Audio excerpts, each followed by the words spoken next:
Akkam jirtu jaalatamtootaa fi hordoftoota chaanaalii keenyaa bakkuma jirtanitti nageenyi keessan isiniif haa baay'atu jecha har'allee walitti deebinee jirra. Har'a immoo kan ilaallu lakkoofsota jechootaan barreessuu kan jedhu ilaallaa jechuudha. Lakkoofsota hin beekna. Lakkoofsa tokkorraa kaasnee hanga dhumaa jechuudha. Dhuma hin qabu lakkoofsi kanneen lakkoofsota kanneen akkamitti qubeedhaan barreessuu dandeenya kan jedhu tokko ilaallaa jechuudha. Har'a hanga dhumaatitti nu wajjin tura. Ijoolleen immoo karaa onlaayiniidhaan barachuu barbaaddanii nu dubbisuu ni dandeessu. Silkii asirratti argamu kadhaan nuuf bilbiluudhaan karaa iimoo, teelegiraamii, waatsaappii, karaa zuumiitiin illee barachuu warroonni barbaaddanii nu dubbisuu ni dandeessu.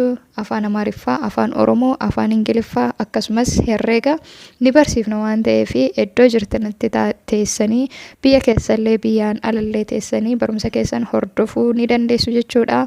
Kanaafuu ijoolleen barachuu barbaadan nu dubbisaa isiniin jenna.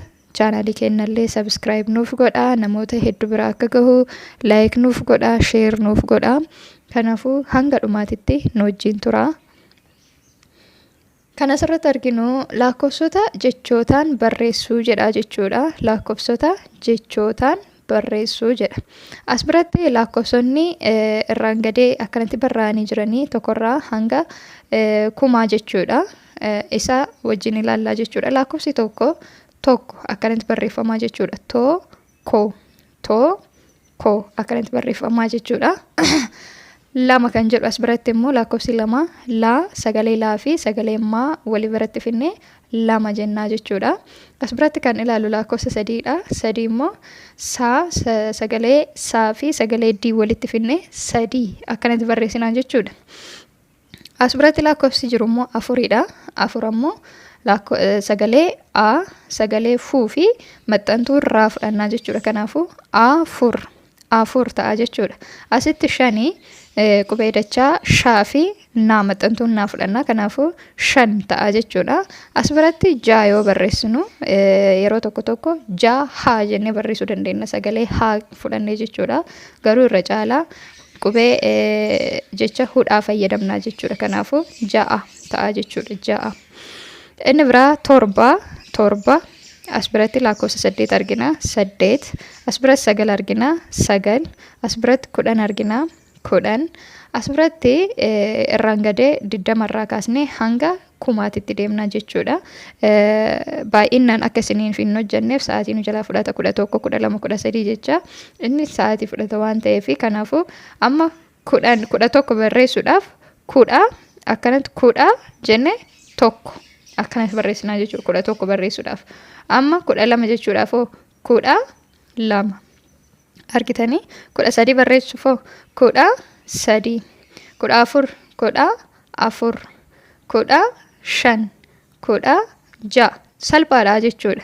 20 irratti illee jechuudha. 20 jennee 21 jechuudhaaf 20 tana goonaa jechuudha. Achi booda 21 22 23 haala kanaan hundumaanuu jechuudha.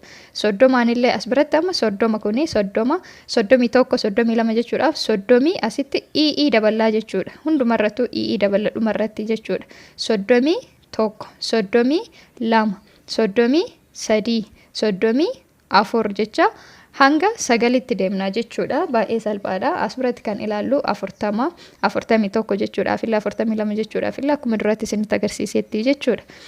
Kanaafuu inni itti aanu 50 kun immoo 60 kun immoo 70 kun immoo 80 kun 90 kun 100 jechuudha. Kun 100 akkanatti barreeffamaa jechuudha. Amma 100 200 jechuudhaa fi 100 200 300 400 500 600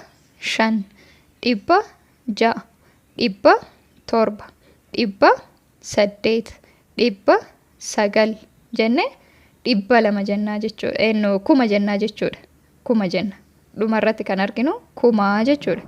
Itti aansine ammallee 1000 1000 200 1000 300 1000 1000 400 1000 500 1000 600 1000 700 1000 800 1000 900 jenne 1000 10 jenna jechuudha. 10,000. Kanaafuu haala kanaan lakkoofsota karaa jechootaan barreessuun barachuu yookaan immoo beekuun ni danda'ama jechuudha. Baay'ee tokko salphaadha jechuudha. Kanniin qofa yoo beektan kaawwan walitti fidanii barreessuun salphaadha jechuudha. Maaliif kanas biratti argamuu fi kanas biratti argamu kanniin walitti fidanii wal cinaa barreessuudha jechuudha. Homaa wanti nama dhibu hin jiru jechuudha. 21 yoo jenne 20 kana fudhannee achi booda tokko cinaatti barreessinaa jechuudha. Kanaafuu salphaadha. Isinillee mana yoo teessan amma waraqaa irratti yookaan dabtara irratti haala kanaan shaakaluudhaan barachuu ni dandeessanii jechuudha. Dabalataaf immoo akkuma duratti isiniin jedhe karaa onlaayiniitiin hin barsiifna waan ta'eef ijoolleen gaafii qabdanillee iddoon isiniin galle yoo jiraatellee nu gaafachuu koomentii irratti illee barreessuu ni dandeessanii jechuudha. Ni deebisna. Kanaafuu lakkoofsa asirratti argamu kanaan nuuf bilbiluudhaan immoo dabalata gargaarsa dabalataa argachuudhaan iddoo kamiyyuu teessanii biyya keessallee biyyaan alallee teessanii barumsa keessan barachuu ni dandeessanii. Karaa dhuunfaatiin illee gruppiidhaan illee hin barsiifna waan ta'eef isin jala kan darbine ji'a kanarratti immoo ji'a dhumaatii amma waggaa keessa ji'a dhumarra jirra.